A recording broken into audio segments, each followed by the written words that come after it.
शिर्डीला जाणाऱ्या साई पालखीमधील टिटवाळ्याच्या तिघा साई भक्तांचा अपघाती मृत्यू झाल्याची घटना काही दिवसांपूर्वी घडली होती। या कुटुंबियांची शिवसेनेचे आमदार विश्वनाथ भोईर आणि कल्याण शहर प्रमुख रवी पाटील यांनी भेट घेत सांत्वन केले। तसेच जोपर्यंत या कुटुंबाला न्याय मिळत नाही तोपर्यंत संपूर्ण शिवसेना या कुटुंबियांच्या पाठीशी ठामपणे उभी असल्याची भावना या दोन्ही नेत्यांनी व्यक्त केली। टिटवाळा येथून शिर्डीला जाणाऱ्या साई पालखीतील भावेश पाटील, रवींद्र उर्फ सुरेश पाटील आणि साईराज भोईर या तिघा साई भक्तांना भरधाव गाडीची धडक बसली होती। घोटी सिन्नर येथे झालेल्या या अपघातात या तिघांना आपला जीव गमवावा लागला। यातील रवींद्र आणि भावेश हे चुलत भाऊ असून रिक्षा चालवून उदरनिर्वाह करणाऱ्या रवींद्रचा संसार उघड्यावर आलाय।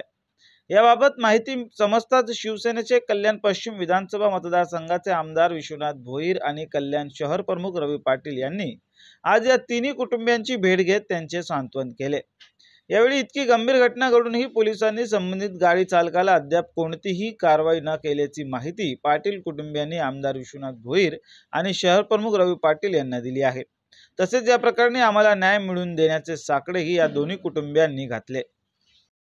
रवींद्र सुरेश पाटील, भावेश राम पाटील, रवींद्र सुरेश पाटलांचा मुलगाचं लग्न झालेलं होता। तो रिक्षा चालवत होता, रिक्षावरती त्याची फॅमिली तो पोचत होता। आता त्याच्या मुलांना आणि त्याच्या बायकोला कोण बघणार? आणि माझ्या भावेशचं लग्न पण नव्हतं झालं, लहान होता तो पण। आम्हाला फक्त न्याय पाहिजे, फक्त न्याय पाहिजे। तो कोण पोलीस आहे ना त्याला रिटायरमेंट करायचा, आणि तो कोण वकील आहे ना त्याला पण रिटायरमेंट करायचा। त्याला इथं आणा, मी मारील त्यांना। मला 1 दिवसात जामीन द्या, आणि त्याला 13 दिवसाच्या आतमध्ये फाशी द्या। त्याला फाशी दिली ना मग आमच्या जीवाची शांत होईल, आमच्या पोरांना शांती भेटेल। कारण की आमची पोरं आहेत ना, आमची पोरं बिना पाण्याने गेल्या। तुमच्यामध्ये होत नसेल ना तर इथं आणा, आम्ही त्यांना मारू, आमच्या ताब्यात द्या। आम्हाला काय करायचं ते आम्ही करू, आम्हाला कारवाई पाहिजे म्हणजे पाहिजे। यावेळी बोलताना आमदार विश्वनाथ भोईर यांनी सांगितले की शिवसेना संपूर्णपणे या कुटुंबियांच्या पाठीशी ठामपणे उभी असून त्यांचा संसार उघड्यावर येऊ देणार नाही। मुख्यमंत्री एकनाथ शिंदे आणि खासदार डॉक्टर श्रीकांत शिंदे यांच्या माध्यमातून या कुटुंबाला निश्चितच न्याय दिला जाईल असंही आमदार भोईर यांनी स्पष्ट केले। यावेळी विजय देशेकर, अंकुश जोगदंड, बबलेश पाटील, सुजित रोकडे, सूरज खानविलकर, चेतन मामुणकर, चेतन कबरे तसेच मोठ्या संख्येने शिवसेना पदाधिकारी आणि गावकरी उपस्थित होते। मांगा येथील ही साई पालखी 2 दिवसापूर्वी गेली होती। त्या पालखीमध्ये एका भरधाव ट्रकने 3 साई भक्तांना उडवलेलं आहे, आणि ते तिन्ही साई भक्त जागीच ठार झालेले आहेत। त्यांच्या कुटुंबियांना आता सांत्वन करण्यासाठी आम्ही इथे आलो होतो। तर त्यांच्याकडनं अशी माहिती भेटली की जो व्यक्ती पकडला होता ड्रायव्हर, त्या व्यक्तीला परवा दिवशी अटक करून काल लगेचच त्याला जामीन झालेला आहे।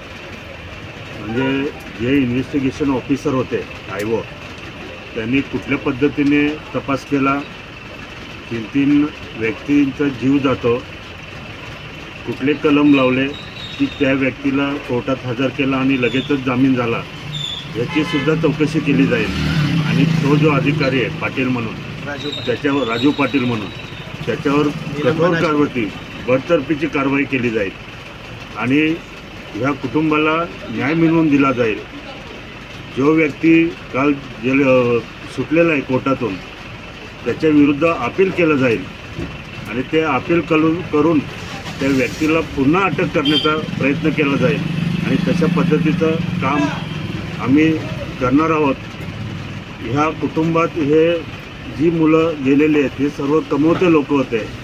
आता आम्ही तिथे बघितलं सर्वांनी, तर छोटी छोटी मुलं आहेत, त्यांना बिचारी रडत आहेत, म्हणजे त्यांचं पुढचं आयुष्यसुद्धा अंधारामध्ये आहे। शिवसेना शाखेकडनं सुद्धा त्यांना मदत केली जाईल, आणि शासनाकडनं माननीय मुख्यमंत्री साहेब आणि आदरणीय खासदार श्रीकांत शिंदे साहेब यांच्या कानावरती ही गोष्ट घालून शासनाकडनं त्यांना जी मदत भेटेल, जी मिळवता येईल ती मिळवून दिली जाईल।